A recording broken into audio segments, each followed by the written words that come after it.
नमस्कार। 4 वेद हैं और उनमें से एक सामवेद का नाम सुनते ही अक्सर संगीत और धुनें जहन में आती हैं। कहते हैं ये वो वेद है जिसे गाया जाता था, मंत्रों का ऐसा प्रवाह जो कानों से सीधे दिल तक पहुंचता था। और ये श्रुति साहित्य का हिस्सा है, मतलब वो ज्ञान जिसे सुनकर याद रखा गया, पीढ़ी दर पीढ़ी आगे बढ़ाया गया। लिखा तो बाद में गया। आज हम इसी सामवेद को थोड़ा और समझने की कोशिश करेंगे। हमारे पास एक स्रोत है samveda.pdf, उसी के कुछ हिस्सों पर बात करेंगे। मकसद सीधा सा है, सामवेद का सार क्या है, उसका स्ट्रक्चर कैसा है और उसमें किन विषयों पर बात होती है, इसे आसान भाषा में समझना। और हाँ, एक जरूरी बात जो स्रोत भी कहता है, इसके ज्यादातर मंत्र तो ऋग्वेद से ही लिए गए हैं, पर यहाँ सामवेद में उनका असली जादू उनके संगीत में है, उनके गायन में है, जिसे गान कहते हैं। स्रोत में इसके 2 हिस्से भी बताए गए हैं, पूर्वार्चिक और उत्तरार्चिक, मतलब पहला हिस्सा और बाद का हिस्सा। हाँ बिल्कुल, यही तो सामवेद की खासियत है। वो उसे बाकी वेदों से थोड़ा अलग बनाती है। ये सिर्फ शब्दों का कलेक्शन नहीं है, ये ध्वनि मतलब साउंड और रिदम के जरिए ज्ञान को महसूस कराने का एक तरीका है। जहां ऋग्वेद में शायद शब्दों के अर्थ पर ज्यादा जोर है, वहीं सामवेद उन्हीं शब्दों को म्यूजिकल बनाकर उनके इमोशनल और स्पिरिचुअल असर को आप कह सकते हैं कई गुना बढ़ा देता है। सोचिए, ये मंत्र सिर्फ पढ़े नहीं जाते थे, इन्हें खास धुनों में गाया जाता था। सामगान कहते थे उसे। यही गायन, यही संगीत इसके बिल्कुल केंद्र में है। ठीक है, तो चलिए संगीत में दुनिया को थोड़ा और खोलते हैं। तो सामवेद की आत्मा ही संगीत है, ये बात तो साफ है। ऋग्वेद से मंत्र लिए और उन्हें गाने लायक बना दिया। और जैसा आपने कहा और स्रोत भी इशारा कर रहा है, महत्व सिर्फ शब्दों का नहीं बल्कि उनको गाने का है, उस माधुर्य का है जो शायद पूजा पाठ, साधना, अनुष्ठानों का एक जरूरी हिस्सा था। सुनने में तो ये ज्ञान को कानों के रास्ते दिल तक पहुंचाने की कोई बहुत पुरानी सोची समझी तकनीक लगती है। बिल्कुल, और ये तकनीक सिर्फ मतलब कला के लिए नहीं थी या मनोरंजन के लिए नहीं थी। इसका एक बहुत गहरा उद्देश्य था। पुरानी मान्यता थी कि मंत्रों को जब सही सुर, सही उच्चारण और सही लय के साथ गाते हैं तो उनका प्रभाव बढ़ जाता है। ये कहीं ना कहीं ध्वनि की शक्ति, वो जो नाद ब्रह्म का कॉन्सेप्ट है ना, उसकी तरफ इशारा करता है। ऐसा माना जाता था कि सही सामगान देवताओं को खुश कर सकता है, यज्ञ को सफल बना सकता है और यहाँ तक कि जो कॉस्मिक ऑर्डर है, ब्रह्मांड की व्यवस्था, उसे बनाए रखने में भी मदद कर सकता है। तो ये सिर्फ भक्ति नहीं थी, एक तरह से देखें तो ध्वनि का विज्ञान था ये। वाह, मतलब ध्वनि को इतनी इम्पोर्टेंस, कमाल है।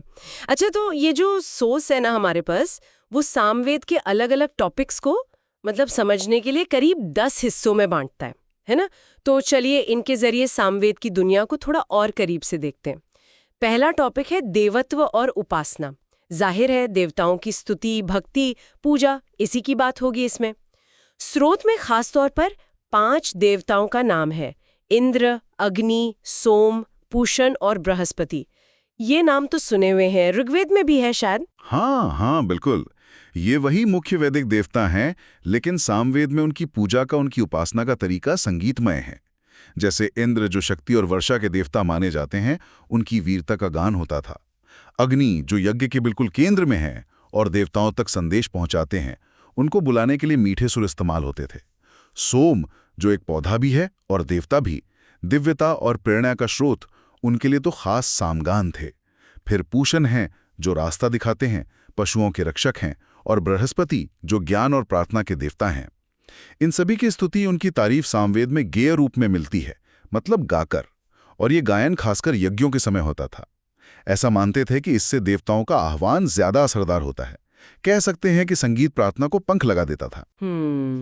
तो इसका मतलब साफ है कि यज्ञ और सामवेद का बहुत गहरा कनेक्शन है। और दूसरा विषय इसी पर है, यज्ञ और आहुति। जैसा आपने अभी बताया भी कि यज्ञों में सामगान बहुत जरूरी था, खासकर सोम यज्ञ जैसे बड़े यज्ञों में। स्रोत भी सोम यज्ञ पर जोर देता है। ये सोम यज्ञ इतना खास क्यों था वैसे? देखिए, सोम यज्ञ वैदिक कर्मकांड का एक बहुत ही सेंट्रल और बड़ा अनुष्ठान था। कई कई दिनों तक चलता था ये। इसमें सोम नाम के पौधे का रस निकालकर देवताओं को चढ़ाया जाता था। मान्यता थी कि ये सोम रस देवताओं को शक्ति देता है और जो इसे पीता है उसे दिव्यता का अनुभव होता है। तो सामवेद के बहुत सारे मंत्र तो बने ही खास तौर पर सोमयज्ञ के अलग अलग स्टेप्स के लिए थे। वो पुरोहित जो ये गाते थे उन्हें उद्गाता कहा जाता था। और मान्यता ये थी कि संगीत और लय न सिर्फ देवताओं को अपनी ओर खींचते हैं, बल्कि यज्ञ की जगह पर एक पवित्र और शक्तिशाली एनर्जी फील्ड बनाते हैं। इसे यज्ञ की सफलता के लिए, उसके असर के लिए बहुत जरूरी माना जाता था, जिससे व्यक्ति और समाज दोनों का भला हो और ब्रह्मांड का संतुलन बना रहे। अच्छा, यानी संगीत सिर्फ माहौल बनाने के लिए नहीं था, वो यज्ञ के मकसद को पूरा करने का एक जरूरी टूल था। कमाल है। ठीक है, आगे बढ़ते हैं। तीसरा विषय है प्रकृति पूजा। इसमें सूर्य, उषा यानी भोर की देवी और सोम पौधा और देवता दोनों जैसे नेचुरल एलिमेंट्स को डेडिकेटेड भजन है। प्रकृति के लिए ऐसा सम्मान, और वो भी इतने काव्यात्मक तरीके से, ये वाकई बहुत सुंदर लगता है। हाँ, और ये दिखाता है कि उस समय के लोग, वैदिक काल के लोग, प्रकृति से कितना गहरा जुड़ाव महसूस करते थे। वो प्रकृति को कोई बेजान चीज नहीं मानते थे, बल्कि डिवाइन पावर्स का ही एक रूप मानते थे। सूरज सिर्फ रोशनी देने वाला गोला नहीं था, वो जीवन और ऊर्जा के देवता थे। सूर्यदेव, उषा यानी सुबह की पहली किरण, वो सिर्फ दिन की शुरुआत नहीं थी, बल्कि अंधेरे पर रोशनी की जीत, नई उम्मीद, नई चेतना का प्रतीक थी। सोम का जिक्र तो हमने कर ही लिया है। तो इन भजनों में प्रकृति के लिए एक तरह का भय मिश्रित सम्मान, आभार और एक संवाद सा दिखता है। ये सिर्फ पूजा नहीं है, बल्कि पूरी सृष्टि के साथ एक होने की कोशिश है, और संगीत उसे और मधुर बना देता था। प्रकृति के इस भव्य चित्रण के बाद चौथा विषय थोड़ा ज्यादा जमीनी लगता है, कल्याण और समृद्धि के लिए प्रार्थनाएं। स्रोत कहता है कि इसमें अच्छी सेहत, धन दौलत, पशुधन और मतलब कुल मिलाकर एक खुशहाल जिंदगी के लिए प्रार्थनाएं हैं। तो क्या इसका मतलब ये है कि स्पिरिचुअलिटी के साथ साथ दुनियावी चिंताएं भी उतनी ही जरूरी थीं? बिल्कुल, ये एक बहुत अहम बात है। वैदिक धर्म सिर्फ मोक्ष या परलोक की बात नहीं करता था, वो जीवन की जो असलियतें हैं उनसे जुड़ा हुआ था। लोगों को अच्छी फसल चाहिए थी ताकि पेट भर सके, उन्हें स्वस्थ जानवर चाहिए थे जो उनकी रोज की कमाई का आधार थे, वो लंबी और सेहतमंद उम्र चाहते थे। धन और समृद्धि की इच्छा भी बिल्कुल स्वाभाविक थी। तो सामवेद के ये भजन दिखाते हैं कि आध्यात्मिक जीवन और रोजमर्रा की जरूरतें अलग अलग नहीं देखी जाती थी। देवताओं से प्रार्थना की जाती थी कि वो जीवन के इन प्रैक्टिकल पहलुओं में भी मदद करें। यह धर्म को जीवन से जोड़ने का एक तरीका था, उसे सिर्फ मंदिरों या यज्ञ की जगहों तक सीमित नहीं रखा गया था। ये संतुलन वाकई दिलचस्प है, और शायद इसी से जुड़ा हुआ है पांचवां विषय, समुदाय और सामाजिक समरसता। इसमें एकता, भाईचारे और पूरे समाज के कल्याण को बढ़ाने वाले भजन है। यहाँ बात थोड़ी सोचने वाली है कि हजारों साल पहले भी ग्रंथों में सोशल हार्मनी पर इतना जोर था। ये कैसे होता होगा? हाँ, देखिए, वैदिक समाज में व्यक्ति और समुदाय का रिश्ता काफी गहरा था। एक व्यक्ति का भला पूरे समुदाय के भले से जुड़ा था। इसलिए सामवेद में ऐसे भजन मिलते हैं जो पूरे कबीले या गांव या समूह की भलाई, उनकी एकता और समृद्धि के लिए गाए जाते थे। कभी-कभी समुदाय के लीडर या राजा के लिए भी प्रार्थना होती थी ताकि वो सही नेतृत्व दे सके। यज्ञ जैसे जो बड़े अनुष्ठान होते थे वो भी सामाजिक जुड़ाव के बड़े मौके होते थे। अलग अलग लोग एक साथ आते थे, मिलकर काम करते थे, और सामगान इस सामूहिक भावना को, इस कलेक्टिव स्पिरिट को और मजबूत करता था। संगीत में तो वैसे भी लोगों को जोड़ने की गजब की शक्ति होती है ना? सामवेद ने इसका भरपूर इस्तेमाल किया। बिल्कुल। समुदाय की बात हो रही है तो फिर सुरक्षा का सवाल भी मन में आता है, और छठा विषय यही है, रक्षा और विजय। स्रोत बताता है कि इसमें दुश्मनों से, खतरों से, रुकावटों से सुरक्षा और जीत हासिल करने के लिए मंत्र है। उस समय के समाज में इसकी क्या जरूरत रही होगी? हाँ, इसे उस समय के कॉन्टेक्स्ट में देखना जरूरी है। वो कबीलाई समाज का दौर था, संसाधनों के लिए झगड़े होते थे, पड़ोसी कबीलों से लड़ाइयां आम थीं, जंगली जानवरों का डर था, प्राकृतिक आपदाएं आती थीं। तो ऐसे में देवताओं से सुरक्षा मांगना, दुश्मनों पर जीत की कामना करना, आने वाली मुश्किलों को टालने की प्रार्थना करना, ये सब जीवन का हिस्सा था। इंद्र जैसे देवताओं को खास तौर पर शक्ति, साहस और युद्ध में जीत के लिए पुकारा जाता था, उनका आह्वान किया जाता था। तो ये जो सामगान थे, ये सिर्फ प्रार्थना नहीं थे, ये समुदाय को एक तरह से साइकोलॉजिकली भी मजबूत बनाते थे। उनमें आत्मविश्वास और सुरक्षा की भावना जगाते थे। संगीत की लय और ऊंचे स्वर शायद जोश भरने का काम भी करते होंगे। यानी प्रैक्टिकल जरूरतें भी और मनोवैज्ञानिक सहारा भी। अच्छा, अब थोड़ा दार्शनिक यानी फिलॉसफिकल साइड पर चलते हैं। 7वां विषय है दार्शनिक विचार और ब्रह्मांड। स्रोत कहता है कि कुछ मंत्रों में सृष्टि कैसे बनी, असलियत क्या है और इस यूनिवर्स के बारे में शुरुआती गहरे ख्याल मिलते हैं। यज्ञ और कर्मकांड के बीच में ये गहरे विचार कैसे आए? हाँ, यही बात तो यहाँ दिलचस्प है कि ये गहरे दार्शनिक सवाल कर्मकांड के बीच से ही उठ रहे थे। यज्ञ करते हुए, प्रकृति की शक्तियों को पुकारते हुए शायद सोचने वाले मन में ये सवाल उठे होंगे कि भाई ये सब आया कहाँ से? इस दुनिया को बनाया किसने? जीवन का राज क्या है? ये ब्रह्मांड चलता कैसे है? सामवेद के कुछ मंत्रों में इन सवालों की झलक मिलती है। आप कह सकते हैं ये वो बीज हैं जो बाद में उपनिषदों में जाके बड़े पेड़ बने। यहीं पर ऋत का कॉन्सेप्ट भी बहुत जरूरी हो जाता है। मतलब ब्रह्मांड को चलाने वाला एक नैतिक और लौकिक नियम, एक तरह का कॉस्मिक ऑर्डर। वैदिक ऋषि इस ऋत को समझने और उसके हिसाब से जीने की कोशिश करते थे, और सामगान शायद इस कॉस्मिक रिदम के साथ जुड़ने का एक तरीका भी रहा होगा। ऋत, कॉस्मिक ऑर्डर, ये तो काफी गहरा विचार है। अच्छा, 8वां विषय है स्तुति और वीरता। इसमें देवताओं की महान शक्तियों और उनके वीर कारनामों की तारीफ करने वाले भजन हैं। ये सुनकर तो मुझे हमारी पौराणिक कथाओं और लोक गाथाओं की याद आ गई। बिल्कुल सही पकड़ा आपने। ये उस समय की मौखिक परंपरा, ओरल ट्रेडिशन का हिस्सा था।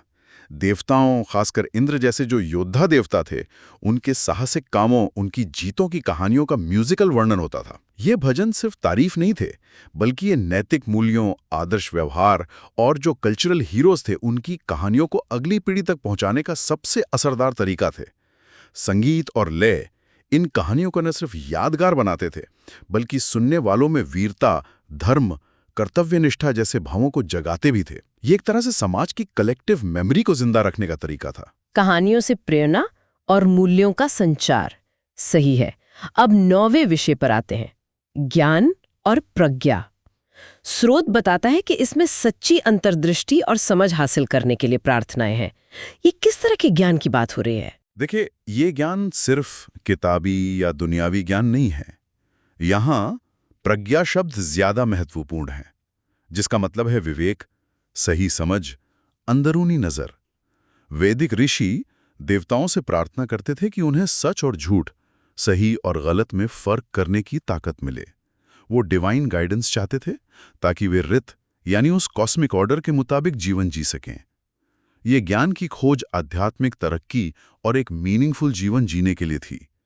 कुछ मंत्रों में गहरे सत्यों को समझने की इच्छा साफ झलकती है। ये दिखाता है कि वैदिक समाज में भौतिक समृद्धि के साथ साथ अंदरूनी ज्ञान और विवेक को कितना ऊंचा दर्जा दिया गया था। और आखिर में 10वां विषय है परंपरा और ब्रह्मांडीय संबंध। इसमें अपने वंश, अपनी परंपराओं और इस विशाल ब्रह्मांड में इंसान की क्या जगह है, इस पर सोचने वाले भजन हैं। ये पूर्वजों और सृष्टि के साथ एक जुड़ाव दिखाते हैं। तो इस सब का क्या मतलब निकलता है? अगर इन सारे विषयों को एक साथ देखें तो सामवेद हमें क्या बताता है? इसका मतलब काफी गहरा है। ये दिखाता है कि वैदिक लोग खुद को अकेला या कटा हुआ महसूस नहीं करते थे। वो खुद को एक लंबी परंपरा का हिस्सा मानते थे, जो उनके पूर्वजों से चली आ रही थी। इसलिए पूर्वजों का सम्मान और उनकी विरासत को संभालना जरूरी था। साथ ही वो खुद को इस विशाल ब्रह्मांडीय व्यवस्था का एक छोटा लेकिन अहम हिस्सा मानते थे। उन्हें लगता था कि उनके कर्मों का, उनके यज्ञों का, उनके गायन का असर सिर्फ उनकी जिंदगी पर नहीं, बल्कि पूरे ब्रह्मांड पर पड़ता है। तो ये भजन इसी गहरे जुड़ाव, इसी जिम्मेदारी और ब्रह्मांड के प्रति श्रद्धा के भाव को दिखाते हैं। संक्षेप में कहें तो सामवेद सिर्फ संगीत नहीं है, बल्कि एक पूरा वर्ल्ड व्यू पेश करता है, जहां देवता, इंसान, प्रकृति, पूर्वजों, यज्ञ और संगीत सब एक लय में बंधे हुए हैं। वाह, 10 अलग अलग धागे, लेकिन सब मिलकर एक बहुत खूबसूरत तस्वीर बनाते हैं।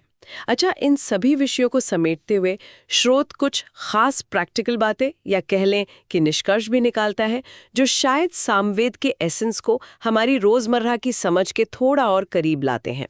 स्रोत में ऐसी 6 मुख्य बातें बताई गई हैं। पहला, देवताओं की स्तुति के लिए भजनों का महत्व और संगीत के जरिए उनसे जुड़ना। दूसरा, सिर्फ व्यक्ति नहीं बल्कि पूरे समुदाय के कल्याण पर ध्यान देना। तीसरा, जीवन की चुनौतियों का सामना करने के लिए देवताओं से रक्षा और शक्ति मांगना।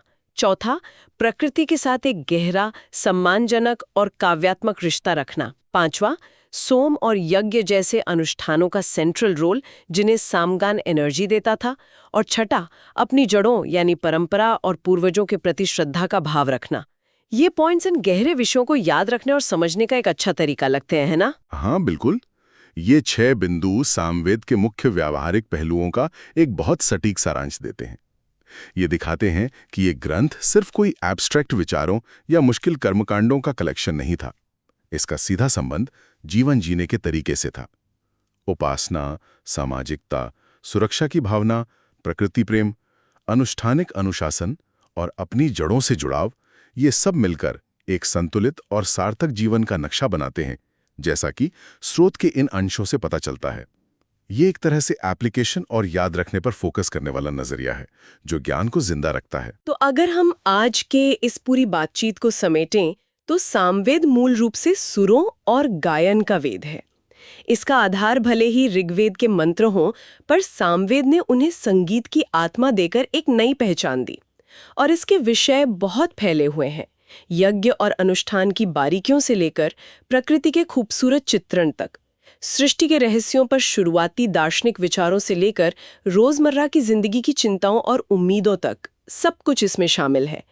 ये हजारों साल पहले संगीत की जो बदलने वाली शक्ति है, उसकी परिवर्तनकारी शक्ति का एक अद्भुत प्रमाण है। निश्चित रूप से सामवेद हमें याद दिलाता है कि ध्वनि, लय और संगीत सिर्फ मनोरंजन का साधन नहीं है, बल्कि ये गहरे अर्थों को बताने, समुदाय को जोड़ने और यहाँ तक कि दिव्यता का अनुभव करने का भी एक शक्तिशाली माध्यम हो सकते हैं। और यहीं पर एक सवाल मन में आता है, जो स्रोत में सीधे तौर पर शायद न लिखा हो, पर इस पूरी चर्चा की आत्मा से कहीं ना कहीं जुड़ता है। सामवेद ने हमें दिखाया कि कैसे गायन और लय का इस्तेमाल ईश्वर से, ब्रह्मांड से जुड़ने और यज्ञों को प्रभावी बनाने के लिए किया गया। तो सोचने वाली बात यह है कि आखिर धुन और लय में ऐसी कौन सी ताकत है, ऐसी क्या बात है जो जुड़ाव की इस गहरी मानवीय जरूरत, चाहे वो परमात्मा से हो, प्रकृति से हो, समाज से हो या खुद अपने अंदर से हो, उसके साथ इतनी आसानी से, इतनी गहराई से जुड़ जाती है, और कैसे ये शक्ति समय, संस्कृति और धर्मों की सीमाओं को पार करके आज भी उतनी ही सच्ची और प्रासंगिक बनी हुई है। ये एक ऐसा सवाल है जिसका जवाब शायद तर्क से ज्यादा अनुभव में छुपा है। हो सकता है लय और संगीत हमारे होने के, हमारे अस्तित्व के उन बेसिक वाइब्रेशन से जुड़े हों जो भाषा और विचारों से भी पहले आते हैं। शायद ये वो यूनिवर्सल भाषा है जो सीधे दिलों को जोड़ती है, भावनाओं को जगाती है और हमें हमारी रोजमर्रा की सीमाओं से परे ले जाती है। सामवेद इसी यूनिवर्सल सच की एक बहुत पुरानी भारतीय गूंज है, और वो गूंज आज भी हमें संगीत के हर रूप में सुनाई देती है।